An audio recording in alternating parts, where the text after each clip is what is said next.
On a vu les toutes premières images du futur double face dans Joker Folie à 2. Excusez-moi, Todd Phillips, il nous avait déjà servi un Bruce Wayne enfant. Là, on a un Harvey Dent qui a dû sauter quelques classes en fac de droit. Je sais pas s'il voulait être vraiment réalisateur ou travailler à Jardiland, mais ce qui est sûr, c'est qu'il aime bien planter ses graines et les voir pousser. Sauf que là, même notre tout nouveau Premier ministre qui s'amusait à jouer là derrière, il a l'air de douter de sa gueule d'ange parce qu'il sait qu'à Gotham City, les mecs comme lui, ils finissent toujours par tomber très vite. C'est Harvey Dent de lait. Ici votre fidèle commis des comics, vous êtes dans l'émission qui fait le tour de l'actu de l'industrie du comic book et de tous ses dérivés. C'est le 459e JT Comics et attention, il aura fallu 60 jours à Emmanuel Macron pour nommer le mauvais Premier ministre sans respecter le choix des urnes alors qu'il y était obligé seulement 3 jours au peuple marseillais pour faire plier le pastis Ricard et lui faire annuler son accord avec le groupe PSG. Moralité, c'est peut-être pas la capitale mais ça serait mieux que ça le soit, c'est Marseille bébé. Et tout de suite, c'est les news de la semaine. Priorité au direct, la news vient de tomber, c'est sûrement la meilleure de la semaine, donc on va pas s'en priver. Vous connaissez sûrement tous Fortnite, le jeu où tu peux, tout en étant déguisé en banane après avoir crevé quelqu'un au semi-automatique, danser sur son cadavre, sans passer forcément pour un psychopathe. Eh bien, c'est un univers ultra plein de franchises qui se croisent. Le seul actuellement où vous pouvez croiser des personnages Marvel qui se battent contre des personnages DC, sauf peut-être dans quelques conventions où des cosplayers bourrés se foutent sur la gueule.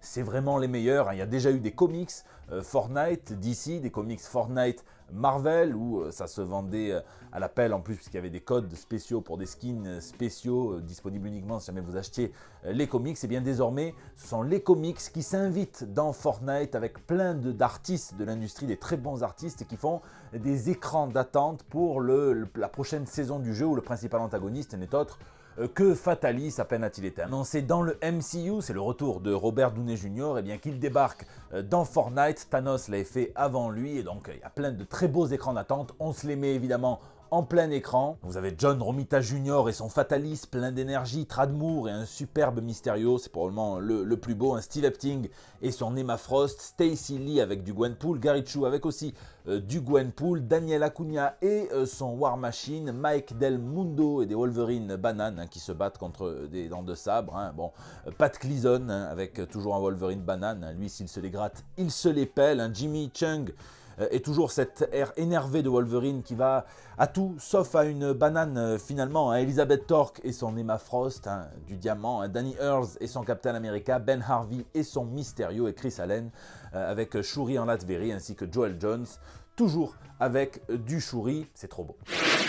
Mercato. Dans l'actu ciné de la semaine, c'est le mercato de la rentrée avec 3 noms, Josh Brolin, Ewan McGregor et Matthew McConaughey. Les 3 sont dans un vaisseau, 2 repartiront vessie et peut-être 1 lanterne, puisque c'est le futur Hal Jordan du DC Universe dans la série Lanterns, qui nous montrera les aventures de ce groupe d'intervention galactique de l'univers DC, les Green Lantern Corps, ceux qui veulent autant la bague au doigt que ma sœur, sauf qu'il semblerait que le budget Histoire d'Or soit passé dans une sombre histoire de voyage solo à Pattaya.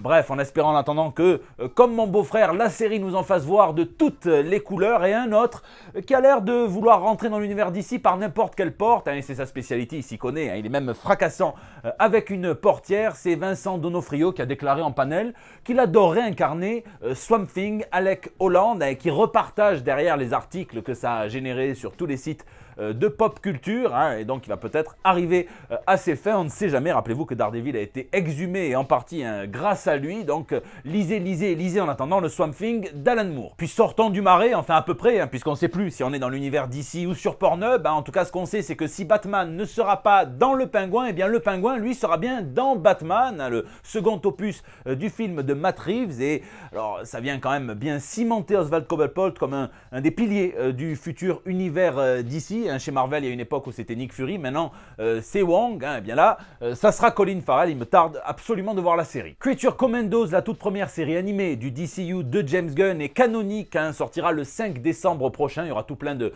références et ça sera une des véritables premières pierres de ce futur univers qui est en train d'établir James Gunn. Et bien on sait aussi que Balak sera impliqué et ça suffit pour vouloir s'y intéresser. Donc rendez-vous le 5 décembre et on termine cette boucle d'infos finalement avec du galactique encore, puisque on sait que la force d'exploration spatiale de chez Marvel, les Nova Corps, vont bien avoir droit à leur série, la série Nova, et commence déjà le jeu des petits cocktails croisés, puisqu'on nous dit qu'il y aura un petit peu de Battlestar Galactica à l'intérieur et un petit peu de Star Trek.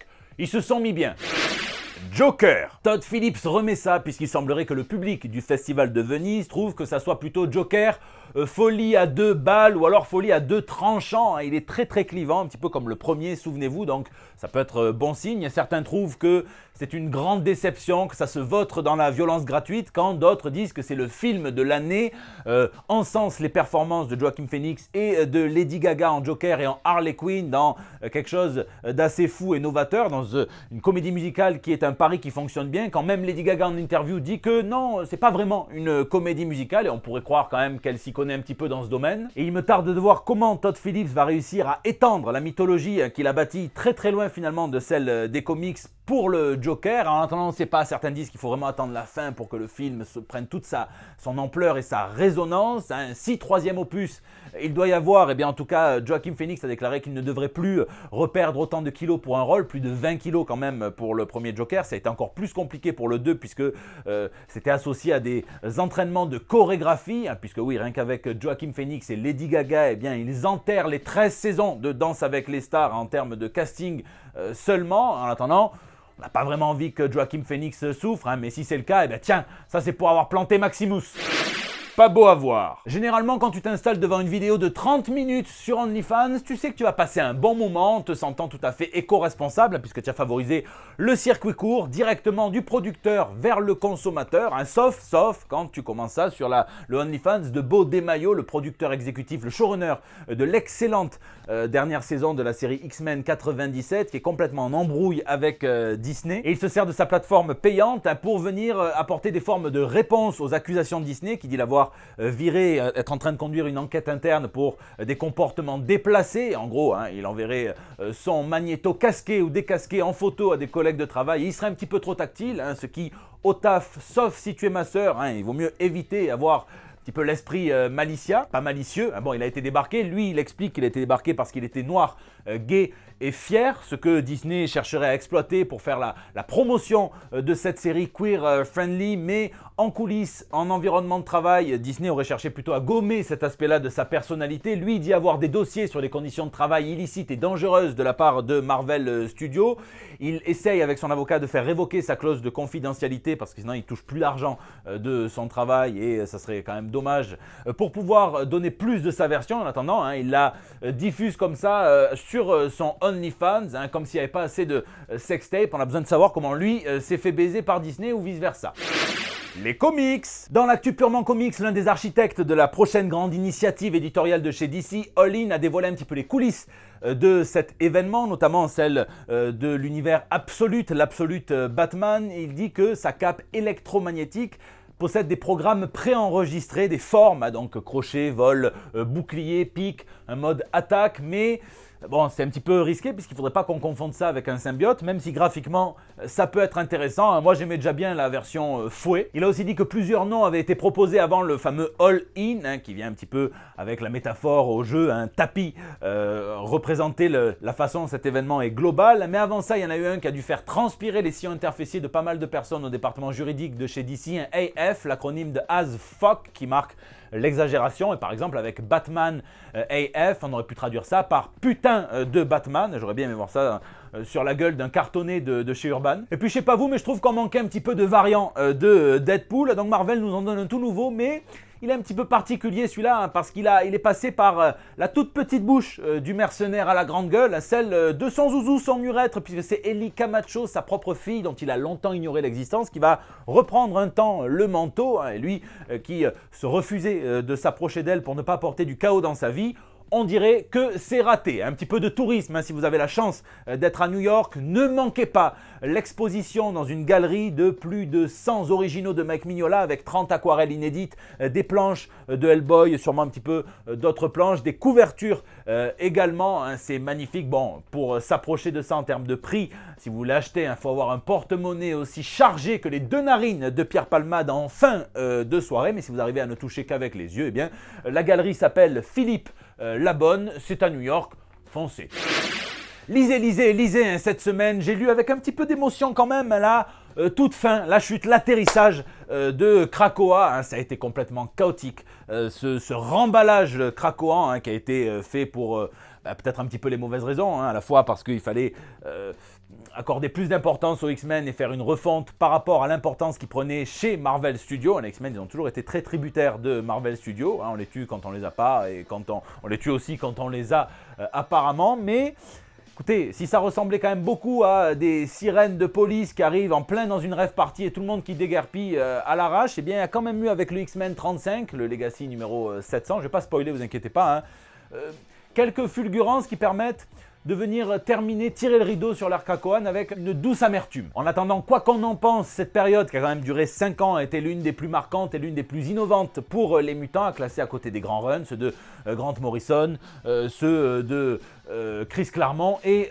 j'en passe. Hein. Bon, rendez-vous le 12 septembre en live d'une manière ou d'une autre sur la chaîne ou sur les réseaux, peu importe, hein, à l'entre-deux haches. Hein, c'est le lancer de hache de Aubagne qui a fait complètement peau neuve et on va pouvoir y lancer non plus que des haches, mais pas moins de 11 objets contondants. Hein, le niveau de pouvoir qu'il a dû falloir. Premier type qui a fait approuver le concept, lancer d'objets contondants et alcool.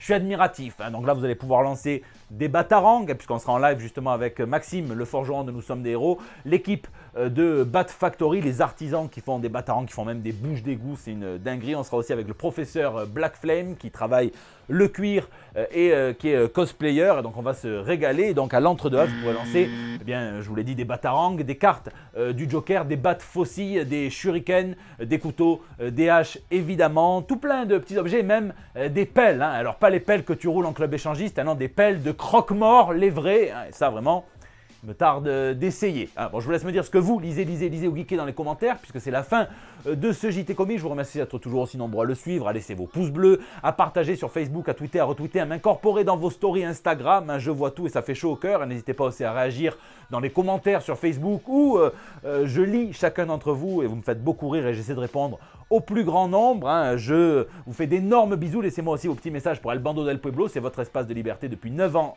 maintenant. Je vous fais d'énormes bisous. Je vous donne rendez-vous la semaine prochaine pour des nouvelles toutes fraîches. Certaines vannes s'écrivent seules. Hein. Le commandant de bord d'un navire de guerre allemand en réapprovisionnement et en exercice à Londres a joué la marche impériale de Dark Vador en remontant la Tamise. Hein. Il y a quelques pépés et mémés qui ont dû faire un allongé dans la couche.